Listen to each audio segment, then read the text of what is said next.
Welcome back to my channel. My name is YOODOO and I am a stay-at-home dad currently living in the Australian countryside with my 3 kids and my wife. And I make my main income as a musician through streaming royalties and getting my songs used on TV shows, movies, and video games. And in today's video, I'm going to be sharing a typical day in my life as a big Asian man in rural Australia, and I'll be sharing a super budget meal we make in a Japanese style hot pot called shabu shabu.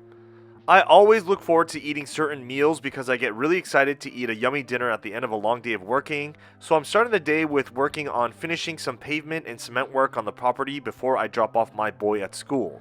And usually before I make my boys lunch, I check out my chickens and feed them, and today I had a very unfortunate surprise today when I opened up the chicken house. We recently hatched 2 baby chicks this last month, and the first one was taken by iguana, and today we found that the snake had taken our last chick and was digesting it in the house, and this was the final straw. Luckily, we're getting a very good chicken coop this week to protect all our chickens, even from more predators. Leave my chicks alone!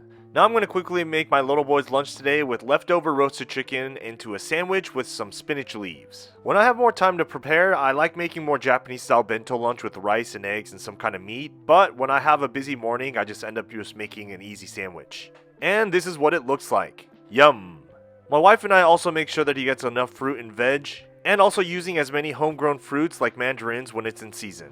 But all of today's lunch is mostly all bought at local fruit shop. My little boy and I always see random animals and creatures while driving to school, and today is a peacock. Oh, the little joys of seeing random animals.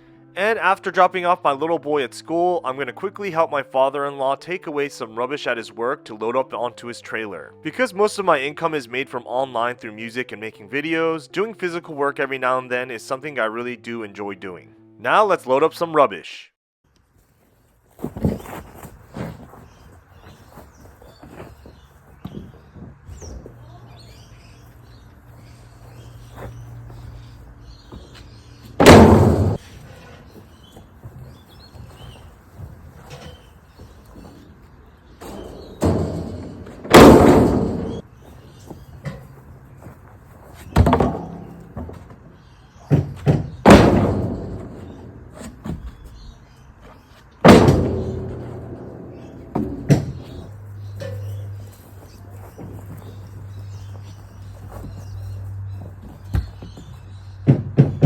And after I help cleaning up rubbish and heavier panels at the workplace, I head home to work on some computer work like responding to emails relating to both my music and this YouTube channel, and then I work on editing some videos, and if I have time, I try to record a bit of music if I feel inspired enough to pick up my guitar.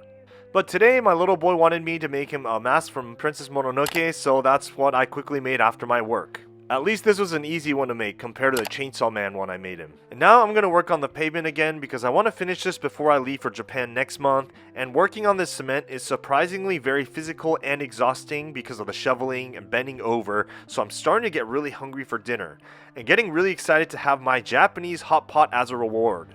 And like always, before I go further into this video, I want to say thanks to all my Ko-fi supporters who help this channel. Every comment and support I get on Ko-fi is what keeps the channel running, so hopefully I can keep making these videos on this channel for updating subscribers and supporters about my life in Australia, Japan, and America, and sharing my experiences along the way.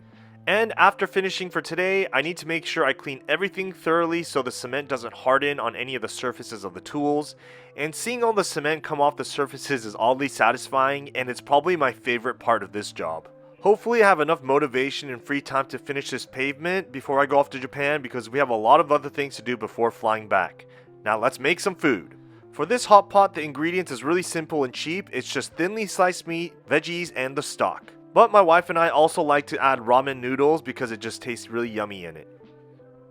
This is a super cheap but healthy dish we make pretty often, and the cost of everything comes out to about $12 for everything for our family, so about $3 to $4 a person as a serving. The most expensive thing is the thinly sliced meat that you can get at Kohl's for $7.50 for 290 grams, which is a bit pricey, but it's difficult to find places that sell thinly sliced meat used in a lot of Japanese style cooking and dishes. So we use a lot of sauces and dashi fish stock from Japan because we go so often and the quality is a lot better and the price is a lot cheaper than Australia. But that being said, when we run out of certain ingredients in Australia, we go to Daiso in the city or find Asian supermarkets, but it does hurt to pay 3 or 4 times that price that I would normally pay in Japan, but I can't complain because at least they have it if I'm super desperate. And now I'm just heating up the soup stock for the hot pot and adding a bit more water. And I usually try to taste it as I make it just to make sure that the flavor is right. Now I'm just gonna let it boil and get a bit more hot. My wife and I really enjoy the flavor of this Korean beef stock, so we like to add this in as well. There's just so many ways that you can make the stock for shabu shabu, so depending on what type of flavor you want your base to be, you can buy the different flavors at most Asian supermarkets, and it's super easy. Now let's just wait until it boils and ready for the veggies and the meat to go in.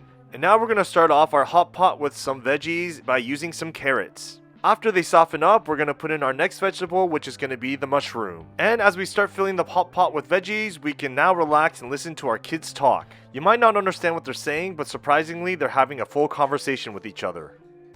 Like that, you'll find it. Like that, like that. So this dish is called shabu shabu because in Japanese, it's like saying swish swish or like dip dip, because you quickly dip the meat in and eat it right away so it doesn't get too chewy.